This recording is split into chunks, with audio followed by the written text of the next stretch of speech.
Всем привет! Сегодня предлагаю приготовить вкуснейший пирог на молоке и растительном масле. Будем готовить его с повидлом и готовить будем его всего за 5 минут, пока разогревается наша духовка. Просто и быстро, и готовится он из самых базовых ингредиентов.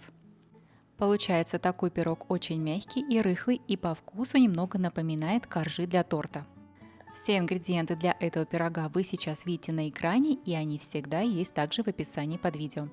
Выпекать я свой пирог буду вот в такой стеклянной форме. Это у меня форма 23 см на 33, которую я закрыла пергаментной бумагой. Пергаментная бумага у меня не прилипает, поэтому я ее никогда ничем не смазываю. Для бисквита нам понадобится 3 яйца комнатной температуры. Яйца обязательно должны быть теплой комнатной температуры. И сюда же добавляем 150 грамм сахара и немножко соли, буквально щепотку. И перемешиваем всю эту яичную массу до тех пор, пока она не побелеет и не увеличится в объеме примерно в 2 раза. Перемешиваю я ее миксером на средних оборотах миксера, и на весь процесс у меня ушло примерно 5 минут. Вот такая масса в конце должна получиться. Сюда же вливаем 150 мл теплого молока, тоже комнатной температуры. Все ингредиенты обязательно должны быть комнатной температуры, и также 120 мл растительного масла без запаха. И снова все перемешиваем.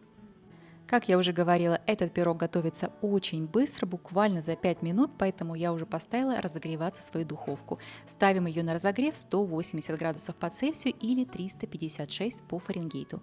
А теперь подготовим наши сухие ингредиенты. Здесь у меня 250 грамм муки белая общего назначения. Сюда я добавила немного ванили, у меня ваниль в порошке, а также 3 чайные ложки без горки разрыхлителя.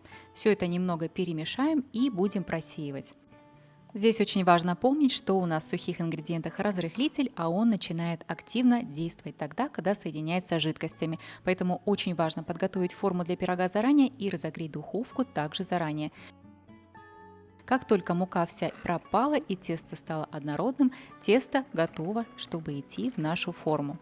Вот такое оно получается. Взбиваю я его буквально несколько секунд, так, чтобы сильно не вымешивать, потому что чем дольше мы будем вымешивать тесто с разрыхлителем, тем плотнее тесто будет становиться. Посмотрите, какое тесто мягкое, воздушное, немножко похоже по консистенции на тесто на шарлотку.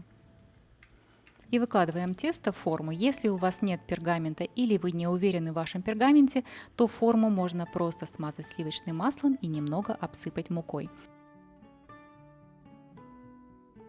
Сегодня также для пирога я буду использовать повидло. Это у меня абрикосово-персиковое повидло, достаточно густое, которое не растекается.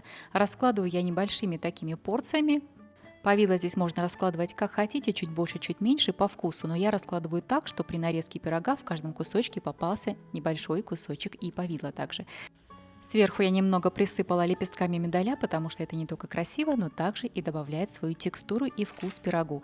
И пирог у меня выпекался 35-40 минут. Через 35 минут он мне был уже готов. Я дала ему слегка немножечко остыть и сверху присыпала сахарной пудрой. Сахарная пудра, конечно, тоже по желанию. Посмотрите, как легко режется пирог. Он у меня уже постоял и немножко остыл. Сейчас я его нарежу как раз квадратиками. Помните, я говорила, что я раскладываю повидло так, чтобы в каждом квадратике была своя порция. Сейчас посмотрим, попала ли я с нарезкой. Повидло под своей тяжестью во время выпекания провалилось внутрь и оказалось практически на самом дне. Посмотрите, как красиво это смотрится. То есть в каждом кусочке есть небольшая порция повидла, которая находится внутри пирога. Этот пирог хорошо подавается свежими фруктами, и сверху можно украсить немного взбитыми сливками. Он получается очень нежный, рассыпчатый, как я уже сказала, немного похож на коржи для торта.